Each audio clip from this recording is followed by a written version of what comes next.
Collector Shri Ketan ઠક્કરના અધ્યક્ષસ્થાને જામનગર જિલ્લા સ્વાગત ફરિયાદ નિવારણ કાર્યક્રમ યોજાયો। સ્વાગત કાર્યક્રમમાં આવેલા 13 અરજીઓ પૈકી 10 અરજીઓનો હકારાત્મક નિકાલ કરવામાં આવ્યો।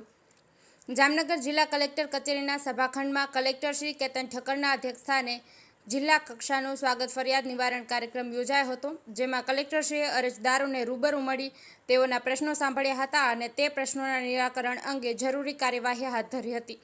જિલ્લા સ્વાગત ફરિયાદ નિવારણ કાર્યક્રમમાં 13 જેટલા અરજદારોએ વીજ લાઇન બાબત, પીજીવીસીએલનો પ્રશ્ન, જણસીની રકમ લઈને નાસી છૂટેલા વેપારી વિરુદ્ધ કાર્યવાહી કરવા બાબતે, જમીન સંપાદન અંગે, કોર્પોરેશન વિસ્તારમાં દબાણ અંગે, જમીન માપણી, દબાણ દૂર કરવા વગેરે બાબતોને લગતા પ્રશ્નો રજૂ કર્યા હતા, જે પૈકી 10 અરજીઓનો સ્થળ પર જ હકારાત્મક નિકાલ કરવામાં આવ્યો હતો। આ કાર્યક્રમમાં કલેક્ટરશ્રીએ લગત અધિકારીશ્રીઓને લગતો લોકોને રજૂઆતોને ધ્યાનમાં લઈ સમય મર્યાદા જરૂરી કાર્યવાહી કરવા સૂચનો આપ્યા હતા તથા જિલ્લા સ્વાગત ફરિયાદ નિવારણ કાર્યક્રમમાં આવેલા અરજદારો સાથે ચર્ચા કરી તેઓની રજૂઆતો સાંભળી હતી। આ કાર્યક્રમમાં જિલ્લા વિકાસ અધિકારી શ્રી અંકિત પન્નુ, નિવાસી અધિક કલેક્ટર શ્રી BN ખેર, નાયબ મ્યુનિસિપલ કમિશનર શ્રી ઝાલા, લગત વિભાગના અધિકારીશ્રીઓ, અરજદારો વગેરે ઉપસ્થિત રહ્યા હતા।